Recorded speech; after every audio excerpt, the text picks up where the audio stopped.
Okay, so our next speaker is Dr. Clare Pace. Hang on one second here. I lost an email. There it is. Okay. So Clare is a PhD and MPH. She's a postdoc at Berkeley at the Department of Environmental Science, Policy and Management. Today she's going to present a tool her and her team have developed. I was fortunate enough to be on a webinar that Clare spoke at just a month or so ago, and it's a really cool opportunity in how they're using all the new information available out in California.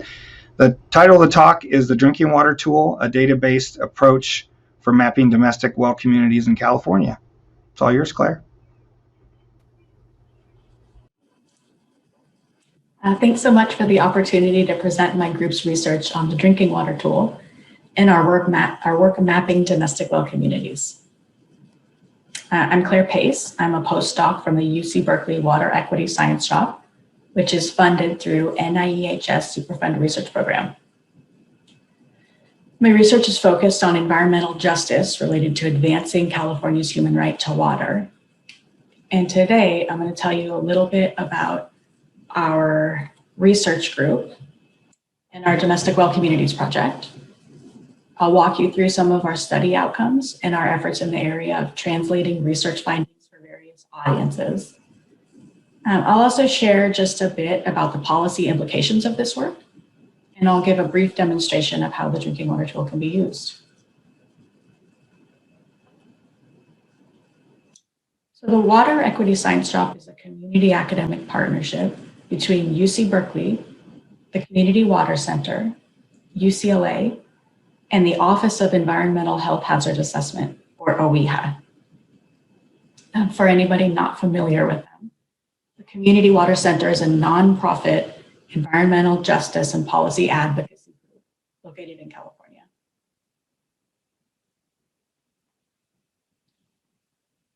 The WES's first major project is the Domestic Well Communities Project, which was developed to fill data gaps, promote environmental justice, and advance California's human right to water. This project sort of fits in with efforts to promote public health tracking and transparency with respect to possible sources of environmental exposure, and efforts to make sure that vulnerable populations aren't overlooked in policy. The context is that California legally recognizes the right to clean, affordable drinking water, and yet 6 million Californians are served by water systems that have exceeded federal safety standards at some point between 2012 and 2016. These trends are largely driven by poor water quality in socioeconomically disadvantaged areas that are served by small water systems, and the fact that many of these are also largely Latinx communities of color raises environmental justice concerns. And these trends also appear to be even stronger in areas that are served by domestic wells, which are disproportionately rural, agricultural, and socioeconomically disadvantaged. But this has been hard to quantify because domestic well communities aren't mapped and their water quality isn't monitored or regulated. So the goals of this project are to identify and map domestic well communities, estimate their groundwater quality, and test the hypothesis in domestic well communities that low-income communities of color are at a higher risk of poor water quality.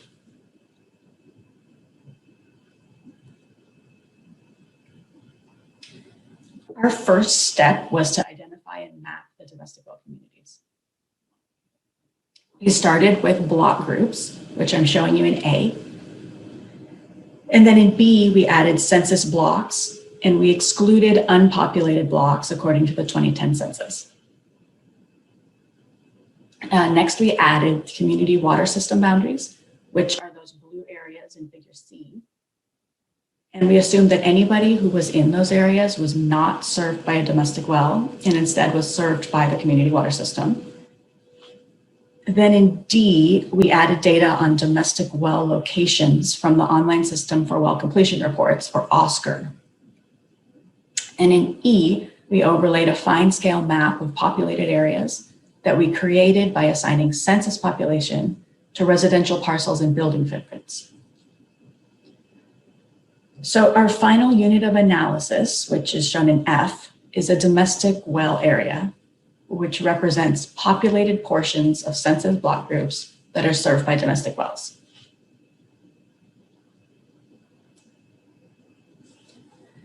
Next, we assign demographic characteristics from the 2012-2016 American Community Survey, such as housing tenure, poverty, linguistic isolation, and race ethnicity. And we assign water quality values that were constructed by OWEHA from data that was housed in GAMMA, which is the Groundwater Ambient Monitoring and Assessment Program. So these were time-weighted samples that were averaged over a 9-year period.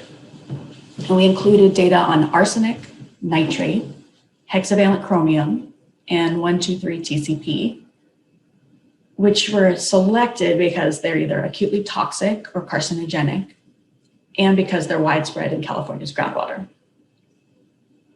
I also want to mention that we will be updating our water quality layers, and I want to acknowledge the great work that's being done at OWEHA, GAMMA, USGS, California State Water Boards, and other California water agencies to improve the data quality and data availability.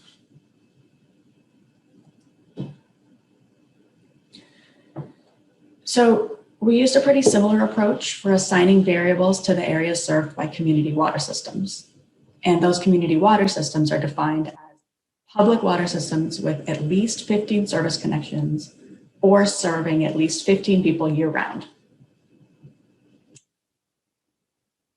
Those community water system boundaries were provided by the Water Systems Geographic Reporting Tool, which was developed by the California Environmental Health Tracking Program. We used boundaries that were available in 2019, and we cleaned and processed the boundaries by removing duplicates, resolving overlaps, and excluding wholesale systems. So the community water systems were a little bit different in terms of assigning variables.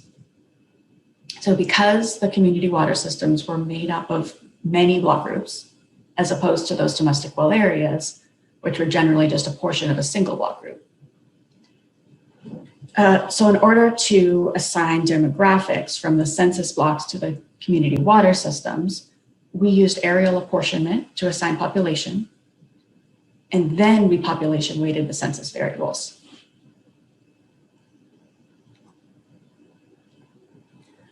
We estimate that 37 million people live in areas served by a community water system, and 1.3 million people rely on a domestic well in California.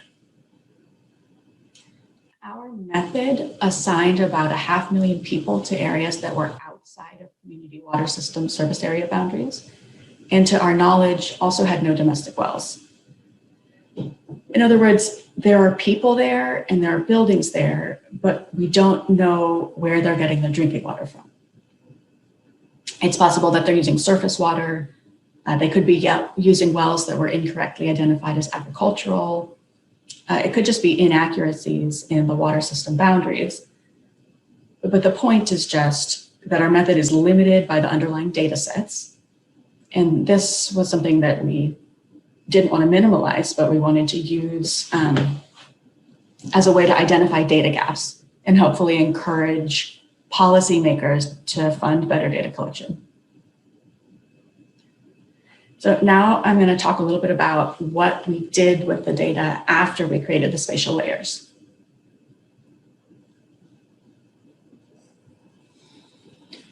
So here I'm showing statewide descriptive statistics by water source type. The first column is the domestic well areas, and the remaining 3 are community water systems stratified by size. And I'm just going to highlight a few main points here.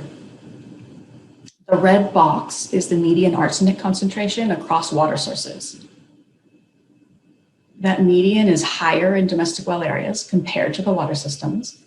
And that's the same trend that you see for nitrate and chrome 6, which are circled in red. Then the black box shows the total population and the population percent with water that exceeds the MCL for arsenic, which is substantial, especially in the domestic well areas. Now, I also want to point out the blue ovals, which show the populations that are using a large community water system with Chrome 6 and TCP over their respective MCLs. Now, that's a lot of people, but they're actually served by just a few water systems with a high contaminant concentration and with a large service area. It's also worth mentioning that we had pretty limited data on Chrome 6 and TCP in the domestic well areas. So this figure may significantly underestimate the population in that category.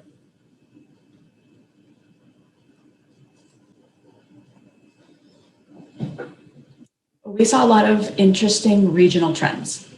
Here I'm showing water quality in domestic well areas and community water systems in the San Joaquin Valley. And the San Joaquin Valley is a highly agricultural region with a history of water quality contamination. This table is showing the median, interquartile range, and 95th percentile for our 4 contaminants. Also, we show the population and the population percent served by water that's predicted to exceed the MCL for each contaminant. And something that's sort of interesting is, for example, the number of people in the category exceeding the MCL for arsenic is pretty similar to the number of people exceeding the MCL in community water systems versus domestic well areas. However, the population percent is incredibly different.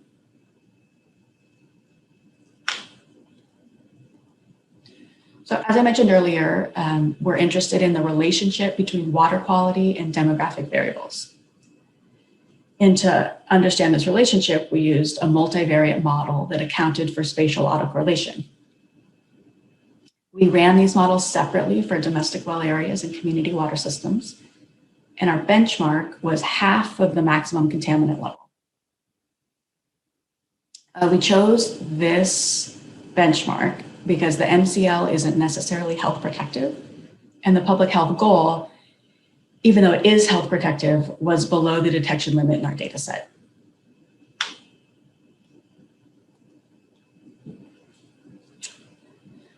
So these are model results for the domestic well areas.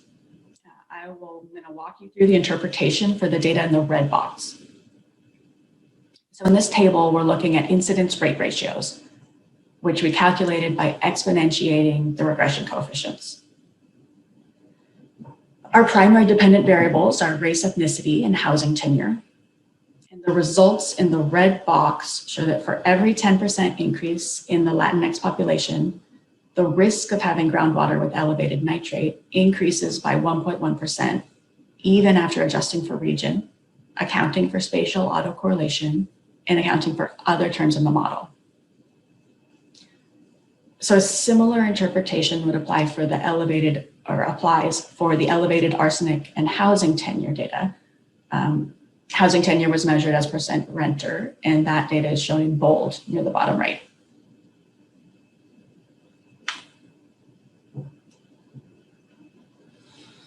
These are model results for community water systems.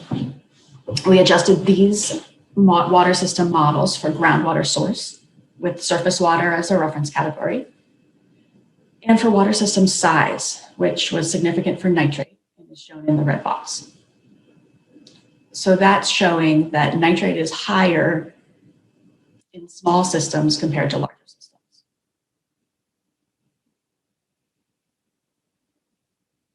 So big picture, this was the first statewide environmental justice analysis of water quality in communities relying on both community water systems and domestic wells in California. We found that arsenic and nitrate levels exceeding the MCL impact a greater proportion of people who use a domestic well compared to those who use a community water system. Also, race, ethnicity, and housing tenure were significantly associated with water quality outcomes in our study, and these outcomes were measurable statewide.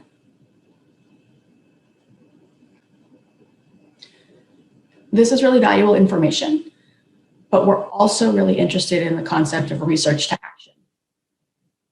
So to make this information more actionable, we came up with the idea of the drinking water tool with our community partners.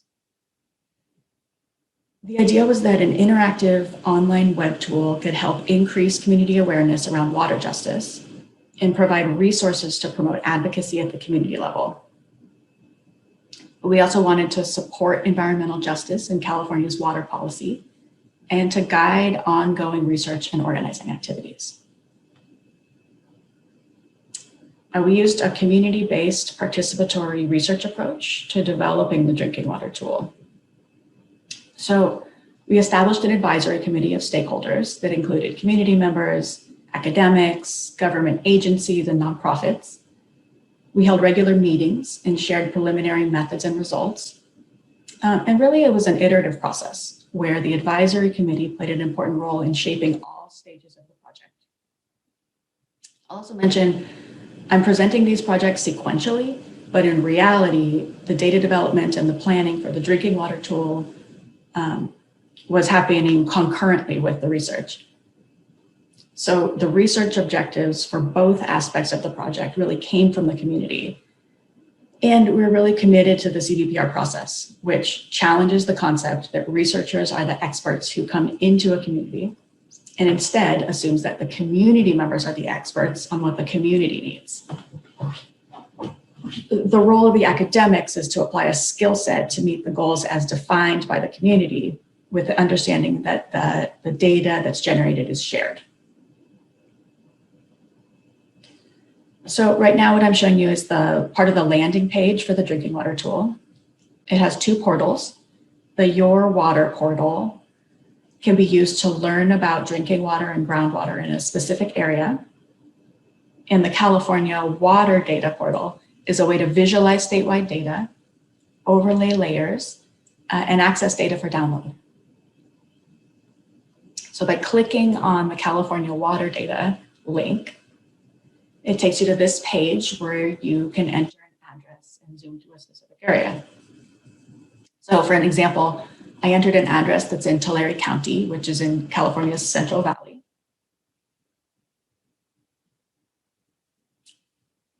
And these are the water system boundaries, which serve the address I entered. There's information on the jurisdictions and water quality for the water system.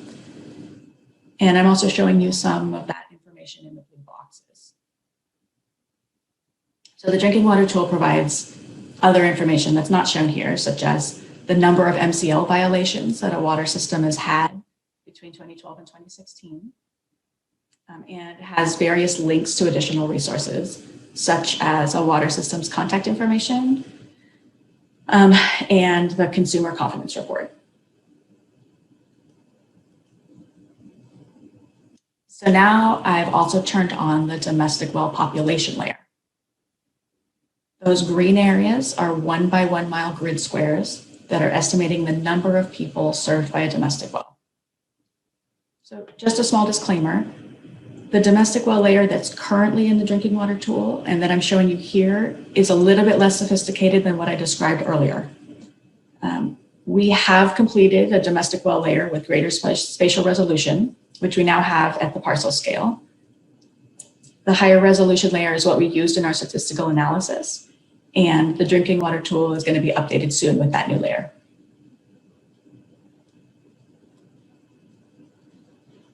Now I've selected layers showing water quality estimates for nitrate in the community water systems and in the surrounding areas of domestic well use.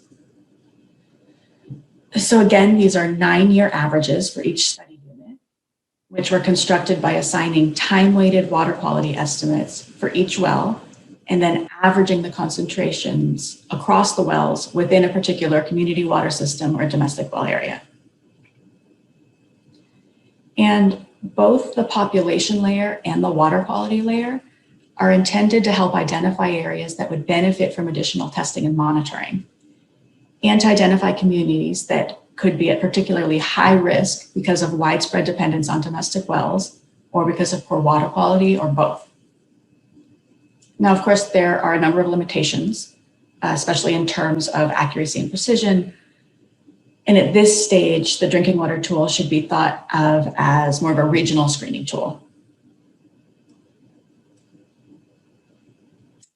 I also want to mention the drought risk component. From a policy standpoint, California has the human right to water, which legally recognizes the right to universal access to clean, affordable drinking water for all Californians. California also has the Sustainable Groundwater Management Acts, or SGMA, which prioritize groundwater sustainability.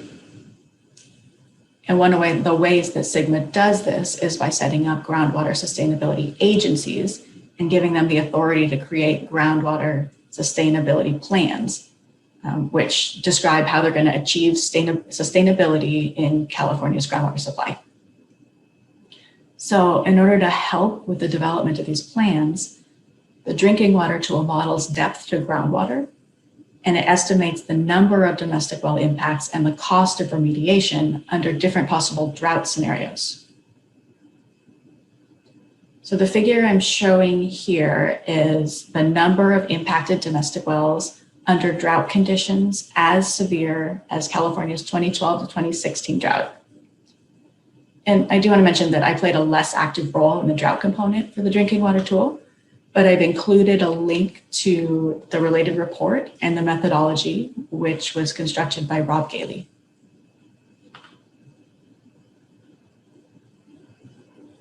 I also want to mention a few additional resources that you can find in the drinking water tool. There are tips for using the tool. There's a glossary. There's information on how to get involved in advocacy and community planning. And there are links to download the data and the related methodology.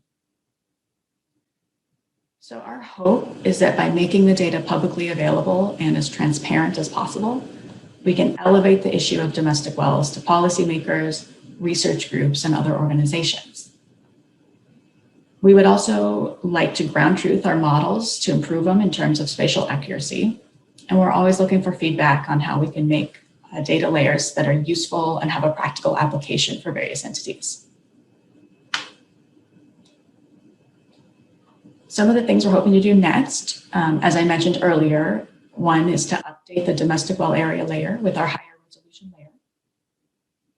We're also continuing to refine the domestic well area layer, and we're currently working on geocoding domestic wells to specific parcels based on addresses and parcel numbers. We'd also like to update the water quality layer by adding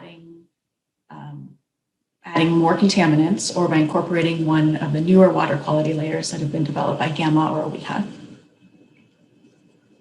And also, another project I've been working on is tracking the impact of the drinking water tool in the domestic well layer. So I've been interviewing groups who've used our data, and it's been really exciting to see examples of researchers doing things like combining the domestic well layer with various water quality data. We're seeing advocacy groups using the drinking water tool to focus interventions. And we've been using the data layers to plan future studies and sampling efforts. We actually even saw a modification to one of California's groundwater sustainability plans that was in response to a public comment requesting that domestic wells be taken into consideration and citing the drinking water tool. So please feel free to reach out with suggestions on how we can make improvements, or share your own use case if you have or would like to use the drinking water tool. I'm really grateful to have the opportunity to present our research here today, and many thanks to Steve Wilson and to the Well Conference organizers for this invitation. I also want to acknowledge my research team, our funders, our community partners, and this audience for your kind attention. Thanks so much.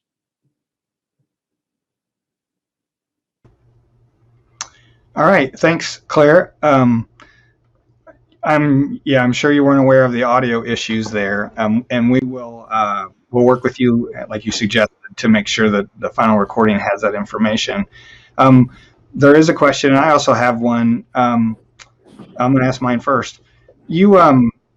I've only seen one other tool even close to this, and that's Wisconsin DNR has something where they do things by county or township with the data they have, but it's just for wells. And because they are the caretaker of that particular element of their state government. Do you get a lot more questions on the community water side or the private well side would you say? Because it's an interesting, I mean, displaying both is a good idea, especially where the problems are in Central Valley. Yeah, that's a really good question. Can you hear me all right? Yeah. Yeah. Okay. I'd say that I get more questions about the domestic well side because there is more publicly available data on the community water systems. There are benefits and there are challenges to displaying them together, but in terms of understanding the landscape, big picture, I think it really has been helpful to put them together in the same tool. Oh, certainly. Yeah. And I'm going to pop up another question here. You can answer. Yeah, the question is about security issues related to and privacy issues for well owners. Yeah, so one of the reasons that the drinking water tool currently has the accuracy of 1 by 1 mile townships is to respect privacy of well owners. Before we consider, making publicly available data that could help identify things at a greater resolution, that needs to go through IRB boards and privacy issues need to be adequately discussed. So there was actually sort of a conscious decision to present data at the greatest level that uses data that is publicly available to anybody, so that this is reproducible and in no way violating people's individual. Sure.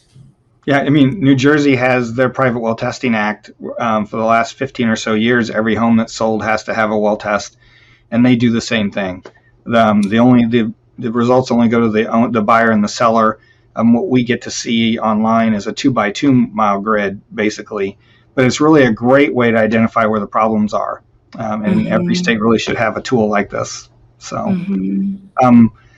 that's the only other question we have for today. Thank you very much for participating. And I do also want to let everybody know we had a speaker who had to drop out, and Claire took that spot at the last minute. And so I really appreciate you saved us as much as I'm glad we were able to get your tool some more exposure. But thank you very much. And I'm sure there'll be more questions in the chat. And so that's what we have for our morning session. Few little glitches, but I think it went pretty well. And I appreciate everyone who's here. And thank you to all the speakers. We will be back at 1 officially to start the next session. If you have a chance to get back on earlier, try the informal networking. Look for some folks there, introduce yourself, and it'll help set up for tomorrow morning as well. So thank you, and everyone enjoy your lunch. Some earlier than others. So.